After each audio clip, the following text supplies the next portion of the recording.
안녕하세요. 서울 아산병원 신장내과 정찬영입니다. 오늘은 우리 몸에 신장에 이상이 생겼을 때 나타날 수 있는 신호 3가지에 대해서 말씀드리도록 하겠습니다.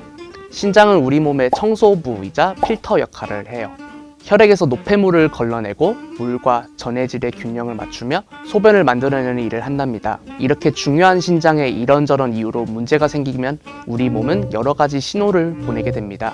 하지만 신장은 이상이 생겨도 조용히 일하는 장기이기 때문에 상당히 많은 손상이 되기 전까지는 증상이 잘 나타나지 않을 수도 있어요. 그래서 신장 건강에 주의를 기울이고 몸이 보내는 작은 신호도 놓치지 않는 것이 대단히 중요합니다. 첫 번째 신호는 소변의 변화입니다. 신장은 소변을 만드는 장기이기 때문에 신장에 문제가 생기면 가장 먼저 소변의 변화가 나타날 수 있는 것이죠. 소변색이 평소보다 짙거나 연해질 수 있고 소변량이 줄어들거나 늘어날 수도 있는데 가장 눈에 띄는 변화는 소변에 피가 섞여 나오는 혈뇨입니다. 소변이 분홍색, 빨간색 또는 콜라색처럼 변했다면 빠르게 병원을 찾으셔야 합니다.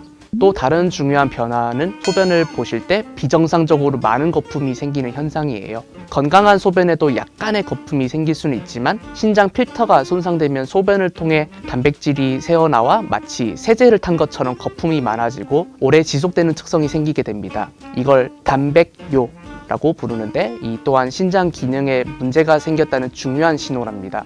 소변 보는 패턴도 바뀔 수가 있는데 신장 기능이 저하되면 소변량이 확연히 줄어들게 됩니다. 비유하자면 마치 정수기가 제대로 작동하지 않을 때와 비슷합니다. 필터가 손상되면 물의 색깔이 변하거나 물이 너무 적게 나오는 것처럼 우리 몸의 정수기인 신장에 문제가 생기면 소변의 변화가 나타나는 겁니다. 두 번째 신호는 몸이 붓는 현상입니다. 의학 용어로는 부종이라고 합니다. 신장이 제대로 작동하지 않으면 몸속의 물과 소금을 제대로 배출하지 못하게 됩니다. 그러면 이 여분의 물이 몸에 쌓여 결국 붓게 되는 것이죠. 보통 얼굴, 특히 눈 주변이 많이 붓고 손목과 발목, 다리 붓는 경우도 많습니다. 아침에 일어났을 때 눈이 퉁퉁 부어 있거나 평소에 잘 맞던 신발이 갑자기 꽉 끼는 느낌이 든다면 주의가 필요합니다. 이것도 비유하자면 마치 배수구가 막힌 싱크대와 같아요. 물이 원활하게 빠져나가지 못하면 싱크대에 물이 차오르는 듯이 신장이 제대로 작동하지 않으면 몸에 물이 쌓여 붓게 되는 거예요. 특히 소변이 빨갛게 나오거나 소변에서 거품이 많아지면서 붓기가 동시에 심해진다면 신장 질환을 의심해 볼 수 있어요. 세 번째 신호는 쉽게 피로하고 기운이 없고 창백해지는 현상이에요. 신장은 에리스로포이에틴이라는 중요한 호르몬을 만드는데요. 이 호르몬은 골수를 자극해서 적혈구를 생산하도록 돕는 역할을 하죠.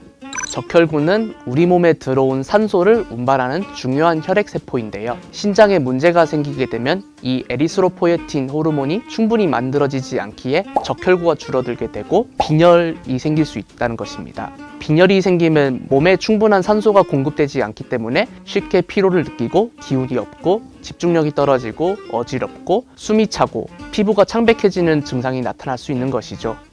이것은 마치 자동차의 연료가 부족한 것과 비슷해요. 산소는 우리 몸의 연료인데 적혈구가 부족하면 산소 운반량이 적어져서 몸의 여러 부분에 충분한 연료가 전달되지 않는 거예요. 그러니 자동차가 힘없이 달리는 것처럼 우리 몸도 기운이 없어지는 거죠. 특히 계단을 오르거나 가벼운 활동을 할 때도 숨이 많이 차거나 평소보다 피부와 잇몸이 창백해지거나 충분히 쉬어도 피로감이 가시지 않는다면 신장 기능에 문제가 있을 수 있는 것입니다. 이런 대표 증상 3가지 외에도 신장에 이상이 생기면 가려움증, 메스꺼움, 구토, 식욕저하, 고혈압, 근육경련 등의 증상이 나타날 수 있으니 몸이 보내는 이러한 신호들을 잘 살펴보시고 파악하는 것이 대단히 중요합니다.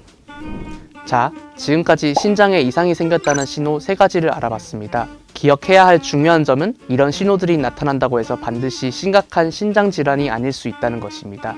일시적인 탈수, 과도한 염분 섭취, 약물 부작용 등 다른 이유로도 비슷한 증상이 나타날 수 있는 것이죠. 하지만 이런 증상이 지속된다면 그리고 복합적으로 일어난다면 두려워하지 말고 빨리 가까운 병원을 찾아서 검사를 받아보신 것이 좋습니다. 신장은 한번 손상되면 완전히 회복되기 어려운 장기이기 때문에 조기에 이런 문제들을 발견하고 관리하는 것이 매우 중요합니다. 우리 몸이 보내는 작은 신호에도 귀 기울이는 것, 그것이 건강을 지키는 첫걸음일 것입니다. 오늘 말씀드린 내용이 도움이 되었기를 바랍니다. 감사합니다.